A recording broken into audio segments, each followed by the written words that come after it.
muting. We're turning our camera on.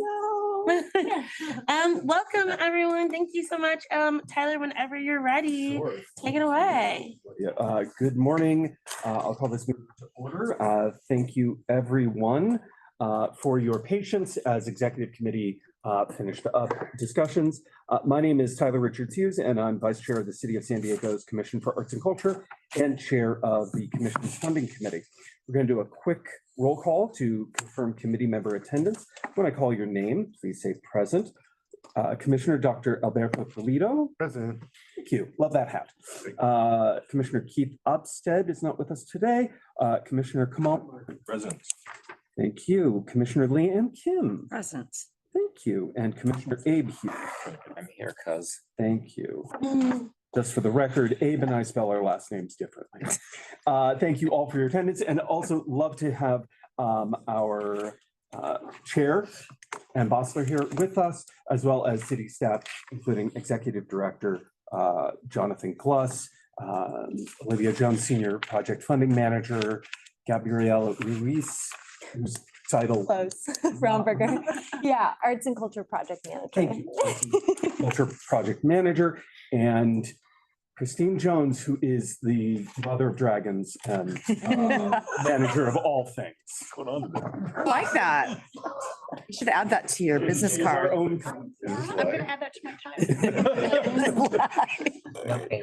time. Kind of. All right, now moving on to non-agenda public comment. Public was invited to submit public comment on agenda and non-agenda items via a web form accessible through the agenda and the city's website. Members of the public may join in this meeting in person as well as webinar attendees. If members of the public have submitted comments in writing via the web form, Cultural Affairs staff will read aloud public comments submitted per public comment protocol. I'm going to call on Olivia to read aloud any non-agenda public comment or to call on any webinar attendees who would like to provide comment. There are currently no members of the public present, but I will review the instructions if anyone shows up a little bit later. But for right now, we don't have any public comment. Awesome. Thank you so much. All right. On to the chair's report. Business on my end to share. But thank you all very much again for being here today. We have an action item to approve the committee meeting minutes from our last meeting, January 10th. Hope everyone had an opportunity to review those minutes from the January meeting. Would like to entertain a motion to approve the minutes as they are. Move to approve. I hear up first from Commissioner Martin. Do I hear a second? I'll second. Thank you very much, Commissioner Kim. We have a motion and a second. Any discussion? None. Take a vote. I'll call your name and please respond out with yay, nay, or abstain. And remember, you do not need to have been present in January to vote on the approval. Commissioner Dr. Alberto Pulido. Yay. Commissioner Keith Hobbs is not with us. Commissioner Kamal Martin. Yay. Commissioner Leanne Kim. Yay. Commissioner Abe Hughes. Yay. And my vote is also a yay. Thank you very much. All right, moving on. We have no other reports scheduled. Olivia, is there any public comment for the next action item, which is the fiscal year 26 OSP and Creative Community San Diego CCSD ranking? Seeing none. Great. Okay. We'll start off with the ever popular conflict of interest disclosures. Recommendation affects agreements with fiscal year 2026 organizational support program and Creative Community San Diego applicants. So please review the accompanying staff report and with the list of applicants and assess whether you have any conflicts of interest to disclose. And when I call your name, please, if you have no conflicts to state, say no conflicts. If you do have a conflict, please recuse yourself from the discussion and voting on the action item. Excuse me. Commissioner Dr. Alberto Pulido, do you have any conflicts? No, I do not. Thank you. Commissioner Kamal Martin, do you have any conflicts? Yes, I have a number of conflicts. All righty. Commissioner Leanne Kim, do you have any conflict? No conflicts. Thank you. And Commissioner Apius, do you have any conflicts? No conflict. And I do not have any. Okay. Oh, Yeah. Can you sorry, just, Kamal, we need for the to record, publicly state disclose which which ones. organizations are conflicts?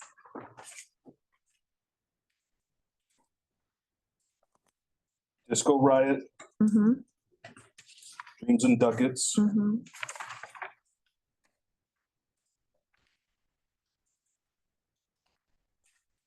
Reason to Survive, Mandate Records,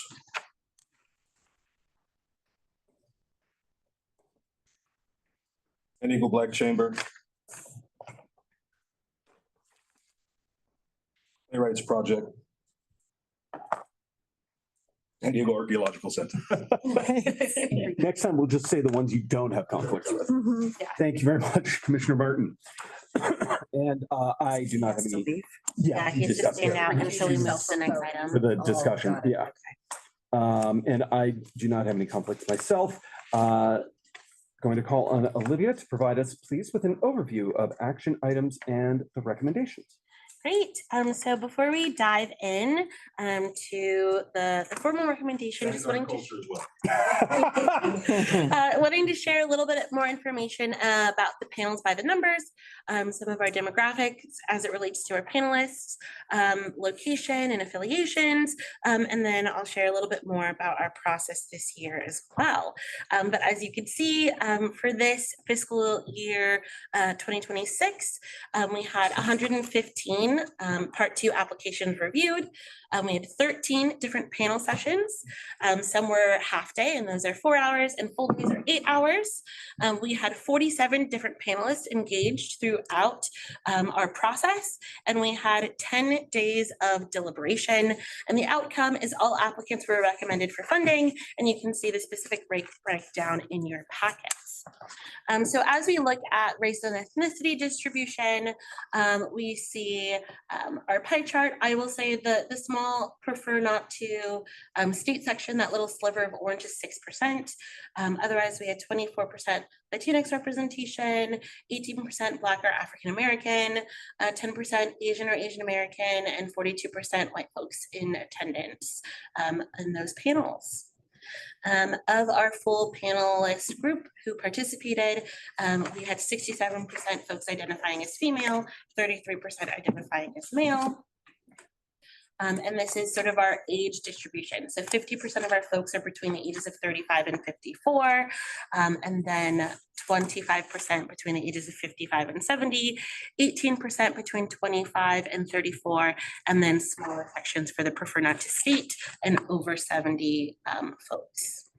Can I just make one quick comment? Does everybody know what the most common age in America is today? No. Do you? Yes, I do. It's 30 to 31. Oh, Is that's it me. really? So it's Wow. so something to think about for us is to figure out how do we start to make sure we get that kind of majority of our population and thinking Yeah. and ways of doing things differently into some of our committees, into some of our panels, and into some of our discussion, because I think that could be really healthy for us. Yeah, that's awesome. I took a note on that. Okay. That's great. For fun next fact year, to they'll be have. 31 to 32. I know. Oh, my goodness. Yeah. Thank God we're all in that age range. Right? We'll still be 30 to 31. That's right. Many times over. Just wanted to also share the regional distribution of the folks in the space. So we had 2 international folks, 18 local folks, that's in San Diego, 12 folks across the US, and 15 folks within the region in Southern California. So LA, Santa Monica, Hollywood, all those sorts of wonderful places. So just showcasing sort of the layout of region distribution that we saw as well. 2 things to clarify here.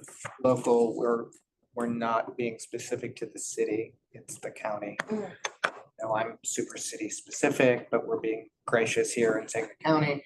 And then international, in this case, I think this year it's both binational, right? Yeah, binational folks. There's somebody in Uh, Canada. There were folks in Canada that were a part of the pool but weren't available. So Yeah. yeah, this just so represents the folks who are available, schedule-wise and all We're of that good stuff. boycotting it. But there's folks who had great interest. We had a lot of folks who somehow weren't able to participate, but really were responsive in email form of like, please don't remove me from the list. It's not that I don't want to, it's that the scheduling doesn't work because we are asking, 4 to 8 hours per session. So we have Canada and Mexico, Mhm. not Greenland? Not yet. No, that's domestic. If somebody wanted to. Next time. I just also wanted to share Just have to shake my the head. state or province distribution. So 74% of our folks are from the state of California. Otherwise, we see folks in Baja, Georgia, Illinois, Michigan, New Jersey, Oregon, Pennsylvania, South Carolina, Texas, and Washington. I'm just sharing a few select panelist locations. So we have representation from Atlanta, Houston, Philly, Atlanta, and Chicago. And a few affiliations, especially that are some returning and some new to us. So High Museum of Art from Atlanta, the Arts Consulting Group, Bag and Baggage Productions in Oregon, the Entertainment Community Fund, which used to be the Actors Fund, so that's their new name, the Mexican Cultural Institute of Los Angeles, and the University of Michigan School of Music, Theater, and Dance. And so let's just look at some of the ranking summaries. So Olivia, if I Yeah. may just interrupt really quick, I just wanted to congratulate you and the entire team for running fantastic panels. I was able to audit a couple of them and they were run just impeccably. But the quality of panelists that the team has been able to bring in is remarkable.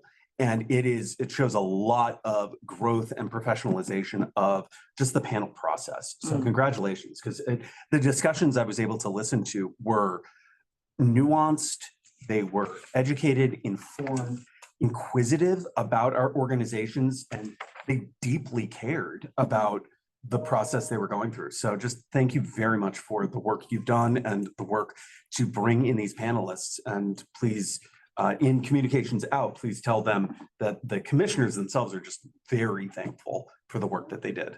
Oh, thank you. Yeah, I was really excited that in addition to being interested in the folks that they were reviewing and the organizations, that they also were deeply engaged and interested in our processes as a city. Stuff that we have the information to share, but we just weren't anticipating that as a part of our general sharing, that they really wanted to deep dive into some of those things. So it's really exciting how the grander community in arts and culture is really interested, not just in like the who, but also the how. Nice. Yeah, so let's chat a little bit about ranking summaries. So again, 115 applications were reviewed. The total applications that were ranked 4 minus were 992 at 80%, and the total applications ranked 3+ or 3 was 23 at 20%. Most applications were ranked 4 minus. We'll dive into each funding category and break it down a little bit further. So we had 48 total applications reviewed for Creative Community San Diego. There were 39 4 minuses, 7 3+, and 2 ranked 3. For organizational support program, we had 67 total applications, 4 applications ranked at a 4, 49 at a 4 minus, 10 at a 3+, and 4 ranked at a 3. And so before I dive into the formal recommendation, I'm just wanting to let you know how we got here a little bit. So as you know, we issued part 1 in the fall in October, and we received 222 applications in response to the initial call. After we went through the cure period, we had 217 who were deemed qualified to advance to part 2, whether this is being reviewed or renewing their application. Sorry, may I ask? Yeah, In comparison with prior years, yes. does that represent growth or diminishment? Growth. So we had a really large pool of applications this year, which is really exciting, and a large number of folks go to panel as well, where typically we see anywhere between 50 and 75 in the most recent fiscal years. And then application wise, I feel like it's been around the 180, 190 mark. And we've expanded to 222, which is exciting to see new folks come to the city. I'll also note that something that has shifted this year in the San Diego ecosystem is economic development is not offering some of their funding categories to folks who are more fluid between the two spaces. Came over to us to see what we're about. Obviously not everyone was eligible for that group, but we did see some new folks in that lens. But we did, out of those folks who, the 217, we had 75 folks move forward to renew, and 115, as I mentioned before, go to panel. And we did have 27 organizations that either did not hear their deficiencies or did not submit a complete part two, which is why we see some of those numbers sort of dwindle as we go through our process. And over a 3-week period, as I mentioned, we had 13 separate public meetings, and each panel evaluated a specific group of proposals.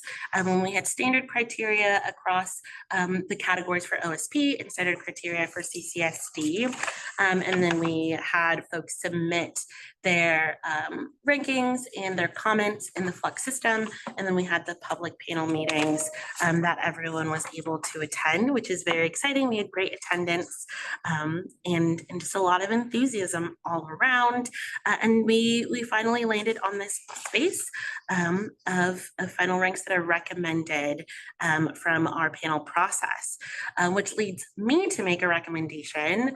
And so I would like to recommend that the City of San Diego Commission for Arts and Culture Funding Committee recommend the proposal ranks for organizational support program as submitted by the commission advisory panels, and recommend the proposed ranks for Creative Community San Diego as submitted by the commission advisory panels, which you can see all listed in your packets. Great. Thank you. All right. Would anyone like to make a motion to accept the staff's recommendation and recommend to the City of San Diego's Commission for Arts and Culture for fiscal year 2026 OSP support program, organizational support program, OSP, and Creative Community San Diego, CCSD ranking?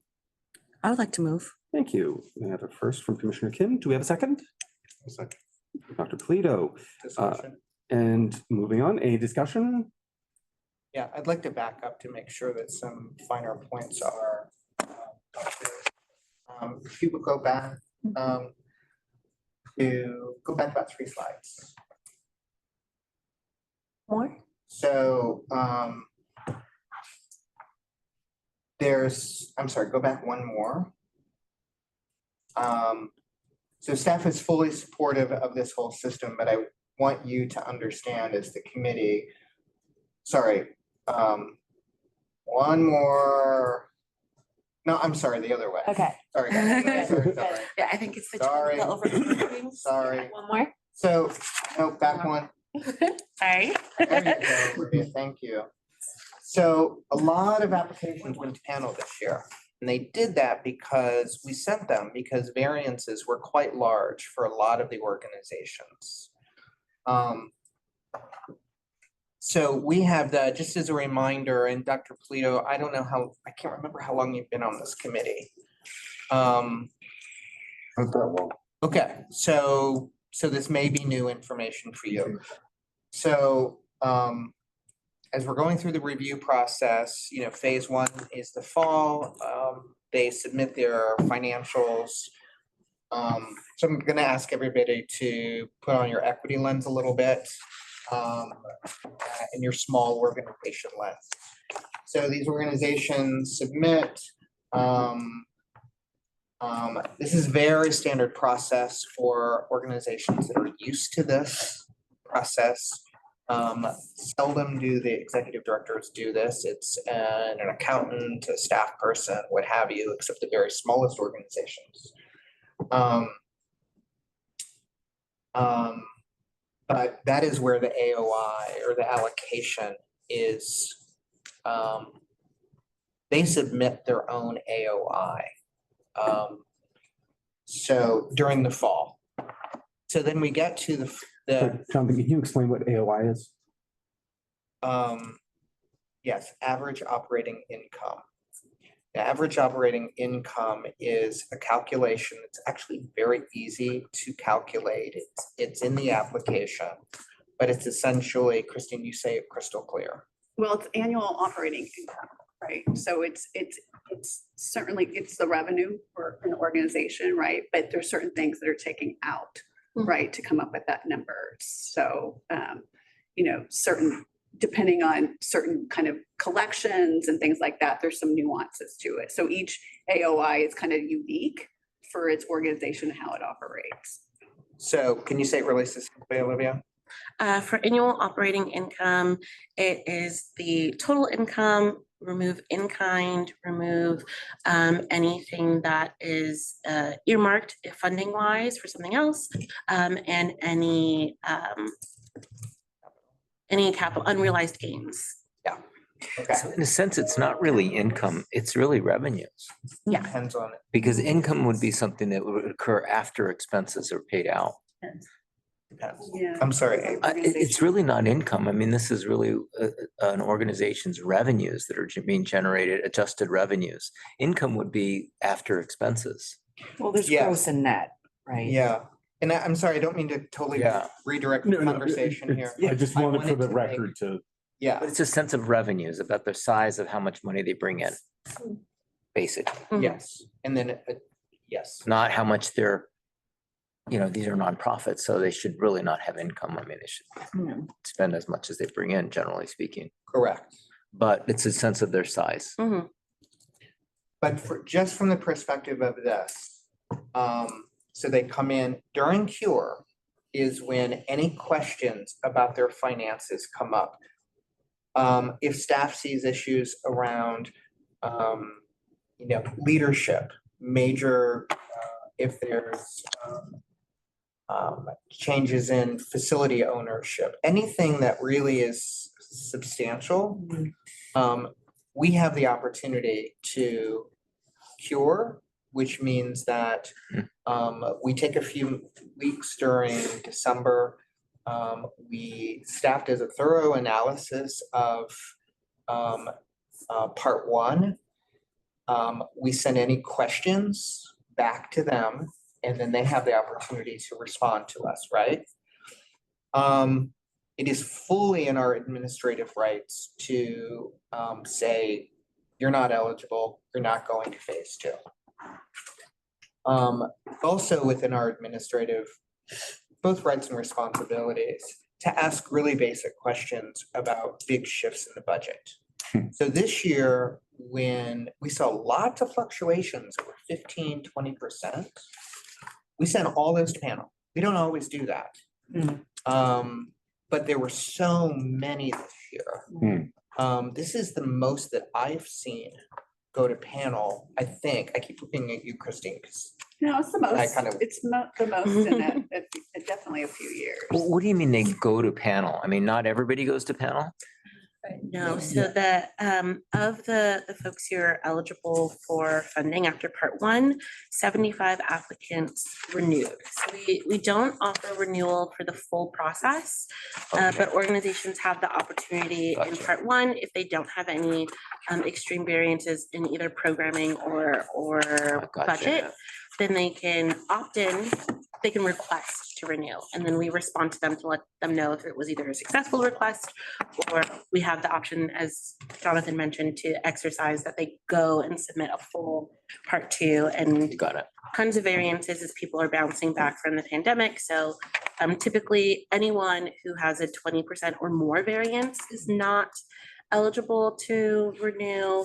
And so this, I think it was 10% variances or above that we asked to go to panel. So they just have to submit the narrative questions in part two and then go through the full panel process, rather than renewing where you have the opportunity for 2 fiscal years to maintain your same rank. But that doesn't mean that they'll receive the same amount depending on the other factors as a part of the award allocation. So this isn't necessarily if their budget has gone down, it's just shifts. So Mhm. for example, we know that Mellon Foundation gave some very substantial gifts this last year. So that means their AOIs have changed. Mhm. that also means that the impact of that gift on their budget, it's important for a panel to see. How are they spending that money in regards to the city monies? There also is the question of, well, if you have a major gift coming in, and it's only a 1 or a 2 year gift, then how is the organization preparing for the time when that gift will with them, right? So we send these things to panel when we really want a group of professionals to have the conversation around the overall changes, both programmatically and basically we want to see how is your programming changed based on these big fluctuations? Are you still able to deliver in the same way that you said a few years ago, you're able to deliver programs and outreach for our community? So that's basically decision during the cure. Okay, so we'll pause on that. Peter, do you have a question on that? Well, what I'm curious about is with regards to this revenue or whatever we want to call it, is there a range in terms of dollar amounts? Like what was like the lowest versus what's the highest? Because I'm wanting to reference in terms of like the smaller orgs. The Oh, equity- like the range equity of piece. AOI that's Yes, submitted. yes, yes. And for CCSD, it's not AOI, it's the project Okay. budget, just so, because this represents 115, both OSP and CCSD. But there is a range. And in the guidelines, we talk about sort of like what the budget range is and usually what percentage of that budget is Yeah. received. So we can pull that up really quickly as well. And I think if I may ask, what you're saying, that what you're trying to get a sense of, if we were to do a pie chart, Mhm. is just kind of an equity thing, right? Yes, well, because that's So how this which, conversation. what is the began. size of your organization and who are we giving money to? Where's most of our money going to? Is our, most of our money going to the biggies? And then the very little ends up going to the small guys because they're small and just the way our process works. It would be nice to get some stats around that in light of our drive here towards, really reaching out to some of the, further niches and the voiceless folks in our community, right? And the ones I recognize are smaller orgs, the ones that are listed, Mhm. but I do know one of them that did get the bill. Mhm. That would be Tyler, interesting to you get wanna- that, yeah. Well, I think there's a corollary to all of this that and we've talked about the addressing of how calculations are made and how the distribution of city funds are going out. And that's actually something that we're gonna hit on a little later in this meeting, is talking about a timeline for the research that's being done. Because we are reviewing that. AOI is an older model nationally, and staff is currently, Olivia is doing a yeoman's work on research to see other options. And so I think a little later this morning, Christine's we're going to talk about that timeline for presenting that and the research. So I think for now, I would say, yes, that is definitely something that we are cognizant of and want to look at, but for the purposes of at least moving this forward so that we can see how the pie gets broken up thanks to the city's budget, I would say we can circle back on that. I know you had a question. I was just wondering why Commissioner Martin has to sit out there. Oh, it's because he's not allowed to vote on the ranks because of a conflict of No, I interest. understand that. So why can't he just not vote? Because I feel like some of this The discussion, discussion. It's a Brown Act thing. Oh, okay. I just feel, because he knows what the ranks He are, does. right? Yeah. But we're talking about some stuff that I think that he would genuinely benefit knowing from, 100%. right? We would benefit from his input. Yeah, Yeah. but it That is does go to a a- Brown Act. Yeah. I thought he can just Yeah, decline from voting. so I kind of blew this up a little bit because the presentation was running really quickly. And there's members of you who don't understand the overall schedule. So I wanted to simply step back so you understand the calendar, where you are in the overall Yeah. calendar. And Dr. Pluto, you in particular, I wanted you to understand panel process has gone incredibly well. What you're looking at right now are recommendations on the scoring from the panels. But I wanted you to understand what you were doing in the overall context of the year. You're gonna see allocations later. I'm gonna pause on that. Okay. You do not approve allocation. You approve the scoring from the panels. We don't even know what the budget is for next year. So what we've done is we've walked through the panel process. We've had the peer professionals come in to a really robust panel year to weigh in on these applications. We're just bringing, so your job today is to look at this and say, yeah, panel process was transparent. A number of you participated. We endorse what the panels did. Then staff can start doing the work of identifying what the actual grant amount will be Gotcha. based on the system. So I apologize if I did a little bit. I just want to make sure everybody understood the overall schedule. Yeah, it's a good discussion to have. But Paul, can I just ask, and this is gonna, I guess, be the conversation later. While we don't approve the actual allocations, what we will be discussing and thinking about pivoting on is how we allocate, right? Yeah. In light of Creative City, that is something we In light will of be our addressing. budget, you're right, in light of And- our budget realities too, right? Right, and we won't have an answer. I mean, the fiscal train has left the station for 26 Mhm. and probably 27, frankly, Mm. because of how slowly we can get these things implemented. Mhm. But at least we are queuing up the next train that we hope to have changes Yeah. set for. Right, and also in light of the fact that it's no longer penny for the arts, but pencil for the arts. So if you would like to bring Kamal, Yeah. you'd like. But to we go- haven't Oh, we haven't voted voted. yet. We haven't voted We haven't yet. voted yet. Yeah. So let's take the, moving along, let's do we've got a first, we've got a second. Olivia, is there any public comment? Seeing none. Is this still more opportunity for conversation? I'd like to move the question just because there's not a lot of, I think, discussion around at least the rankings Mhm. to be had. There's a lot to be had around funding. No, I have a question just about like a Oh, name sure. that seems to Oh, be yeah. missing from both lists. And again, my ignorance of possibly how it all works, but La Jolla Playhouse? Yeah. And They, They have a Ray. DBA. yeah, and there's Oh, okay, so it's San Diego Theater Associate or something like that, right? Doing business ads. Oh, okay. Yeah. Foundation San Diego, is that it? Okay, so Yeah. that's La Jolla. Yeah. All right, I'm just trying to take care of my No. District 1. You Yeah. were doing your job. Yeah, sorry, I thought I got all the DBAs. Okay, got it. Well, yeah, like Museum of Okay. Man, Museum of Us, there Okay. are all sorts. Okay. that's really what they're doing. Thank you. Yeah, so no, they're fast. Okay, Yes. it was such a big one. Okay. Great, so I'm gonna call the question. We'll take a vote. I'll call your name. Please respond out loud with yay, nay, or abstain. Commissioner Dr. Alberto Pulido. Yay. Thank you. Commissioner Upstead's not with us. Commissioner Martin is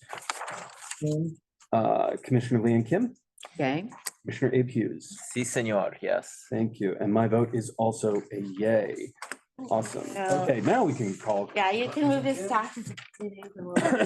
All right. It's probably like, what's going on in there? I think he could hear us, so if he wanted to, he could have joined in. Oh, that's right. He could, well, You he can could watch have the gone YouTube. publicly. Oh, okay. Yeah. Moving right along, So, gonna call Christine Jones, the Mother of Dragons and Chief of Civic Art Strategies for a staff report. So, thank you for all being here. So, a couple quick updates. So so we as staff are, as we discussed at the last meeting, we are doing our research in terms of looking at national benchmarking, best practices when it comes to grant making to align with Creative City, which identifies a strategy as evolving the grant making strategies to advance equity. So we are currently kind of looking at different kind of programs across the country to identify potential considerations that we want to bring forward to you all and how that can work with the timeline over the next few fiscal years. Because as Commissioner Hughes mentioned, there's a lot of considerations in terms of timing, in terms of what can happen when. So we are working on that now. We'll be able to update you at the commission meeting later this month with a few slides identifying what that timeline is going to look like. Also identifying kind of when we'll be able to, and this isn't going to all happen at one meeting. This is going to be a course of a number of committee meetings. We're also going to be doing some community focus groups or some community outreach and engagement to garner insight and input along the way, but we'll be able to kind of outline what that time looks like.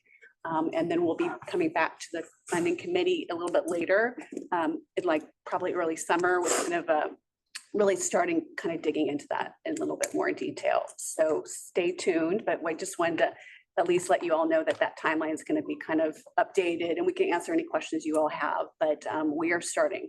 And internally, we have started that benchmarking and research and really looking not only at the AOI, which is always something that we're looking at, but allocation models in general. So we're looking at, funding programs. We're looking at funding categories. We're thinking, very intentionally and thoughtfully about how we can evolve within programs. So Can I just make one comment, Christine? And I think that this really goes towards the sense of urgency that we have in the arts today. It's good to think about it and study it and this and that, but you have to understand that at the federal level, people and the administration's acting very rapidly and destroying all kinds of norms and destroying all kinds of thinking with regard to cultural funding.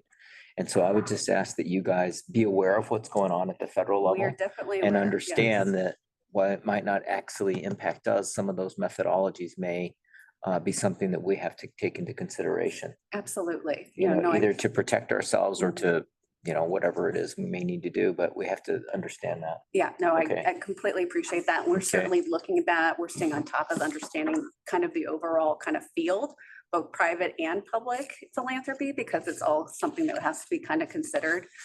But some of this is also more mechanics, right? Yeah, Regardless of the amount of funding or Sure. that, some of it's just more of the models and mechanics, but certainly all of it will be taken into consideration as part of any type of evolution of a grant making strategy for the city. And you guys will all be able to provide input along the way as well. Christine, is there any reading that we as individuals can be doing? Any places that you would recommend we, just to get up to speed on this so that we can, one, shorten the amount of information you have to give us in anticipation of future meetings, so that we have a baseline of understanding both for the current mechanism and future mechanisms or potential mechanisms? We'll probably put a couple links together for you in terms of resources. Certainly, one of the, we kind of look to grant makers for the arts. There's, different types of other philanthropy journals that are kind of thought of and kind of understanding the overall thinking holistically across the country about kind of grant making in general. So we can certainly share a few links where you guys can get more familiar with some of that out there. In the Yeah, field. that'd be Yeah. great.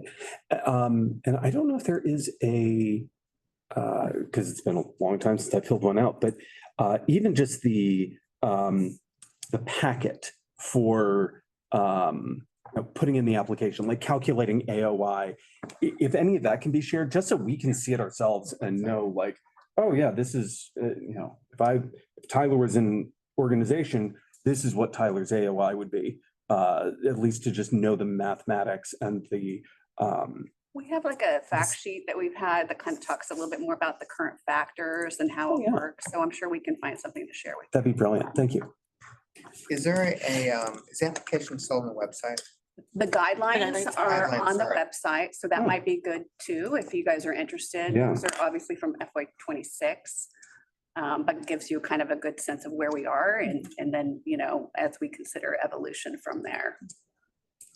Thank you.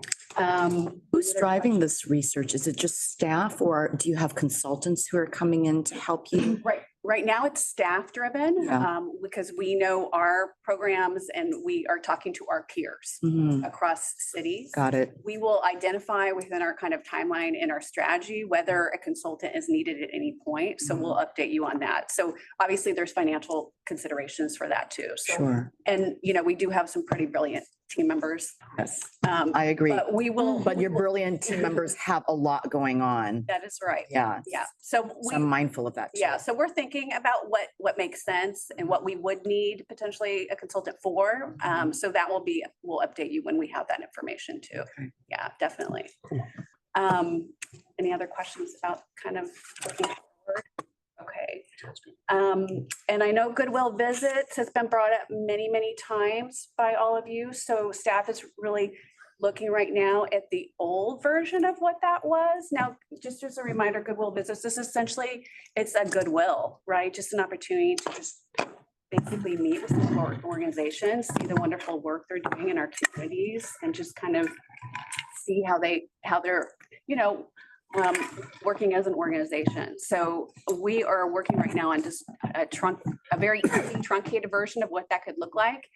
And we'll be bringing that forward to you all for consideration as Thank to you. whether you guys would like to pursue that further. And that's based on previous models that you had. It'll be based on that, but probably evolved from that. Sure. Because the idea is that this is a goodwill. Right. visit. It's not supposed to be. And not to stress them out. Yeah, Yeah, exactly. So it's supposed to be a win-win for Yeah. everybody. got it. Yeah, so we'll bring that forward. Can we keep in mind that I think we have a really like mother of all Goodwill visits next week, right? When we're going to the SDMA. Mhm. This is kind of like everybody going there to do a visit, aren't we? Yeah. It's We're scheduled going for, to, right? Something like that. And I Wednesday. think it's important for us to just check in, right, on that one and find out what their big plans are for the future. Absolutely. Yeah, Yeah. we can definitely ask those questions when we're getting the tour. Yeah. And then I guess just a final, just quick update for you. For our South Florida North Creative Core, their City College has an exhibition open right now, highlighting 24 of the 71 public messaging campaigns. So if you're interested, City College is just basically on B Street, not too far. The exhibition is open through May 1st, and it's kind of fun to see some of the campaigns, what they did, but also just a lot of the activities that are still going Mm. from and being expanded on or evolved from that experience of these artists and practitioners. So if you have a chance, go check that out. Awesome. Where is it on campus? It's at the City College Gallery. So the gallery is not, it's just essentially up some stairs off of B Street. So not too far, but into the campus. And that's it. Just on that, I remember that there were, I heard these wonderful posters when they presented, and we were wondering if any of those were for sale, if there was any way of people buying those. Are you talking about Anthony Sagala's work? Yes. Wondering, Yeah, okay. I was really quite a fan. Yeah, he's kind of collaborating with Alliance San Diego. I think they are limited editions. I think he does have them for sale. So Okey-dokey. can certainly maybe share some information with you. Thank you. I just thought those were quite brilliant. Yeah, and there's 4 of them on view in the show. Oh, cool. Nice. Awesome. Thank you very much, Christine. Olivia, was there any public comment or anything? See none. Just about Anthony, also has like postcard versions of those, Oh. so. Anybody would like to stay around for the advocacy committee meeting at 12, I think. We are having a virtual conversations with Americans for the Arts. They're going to give us a kind of an up to the moment oral update on what's going on at the federal level with arts funding. Can't stay, you can certainly attend virtually, Okay. It's also recorded, so. and it's recorded if you'd like to hear it afterwards. There's a really good article in the Times today about the disasters at the NEH. I haven't Oh, yeah, seen it it's yet. terrible. Not this morning. Trump now wants a garden. Yeah, I'm living through that because I'm on the California Humanities Board and we rely almost entirely on the NEH for the funding or the pass-through organization. And yes, according to the New York Times, this money's being, going toward the Garden of Heroes, and who knows what that's That gonna look includes like. Johnny Cash. Oh, What about P Rose? He might be. Yeah. But it's I mean, Johnny Cash is great, but Yeah, but he has a festival in Ojai every year. so. anyway, it's really sad what's going on. It's gonna be interesting to hear their perspective. I'll probably dial in virtually. Yeah. and I'm willing to bet that one of those is gonna be Trump. One of those Oh, great yes. Americans. Of course. Yeah. The greatest. The Greatest, greatest. greatest negotiator. All right. They'll have him blinking. We all end up in a gulag. Any new business for future agendas? Anything that we've not already addressed? I don't think so. All right. And Olivia, any public comment on that one? Nope. Great. And then, oh, just one minor thing for the record. Gabriela Ruiz is an actor. Gabriela Walker is an amazing member of our team. So that's my brain just doing a thing. Well, I appreciate everybody taking the time. Yes, sir. Okay, so Paul was out of the room when we did have a conversation about what's coming next in terms of allocation and our conversation about allocation. So can somebody just piece that together just so we bring him up to speed on, you kind of got into that a little bit in the Yeah, report, but so not as part really. of the research that we're doing, we'll be kind of offering a timeline and then really digging into that is obviously the allocation bills. The AOI will be considered as part of that kind of evolution as to what is the model of the future. So it's a whole, I would say we're looking at it holistically from a grant making strategy perspective. So that's just one of many different things and thinking about how we move forward in terms of grant making. So it'll still come here, right? Yep. Before we make any changes That's right. in light of, yeah, So sure. we spent time just reviewing what the whole process looks like from, top to tails. If there's anything that you're concerned about. Of course, you can watch the recording. But also, I exist. I exist. All right. Well, thank you all again for being here and for all of your dedication. I'm with that going to adjourn this meeting. Thank Have a you. good weekend, all. Thank you. Oh, yeah, that's Thank right. What It's time is it's it? Friday. It is right, 11:48. And we started at 10:40. It's really good for Yeah. travel. There's a nice artist. I don't remember what. I wrote it. What time we Yeah, started? yeah. Okay, I only remember to write everything. FYI, there's a great artist talk tomorrow, Chris Wazell over at Bread and Salt at 6 p.m. Very cool. Cool. If you haven't seen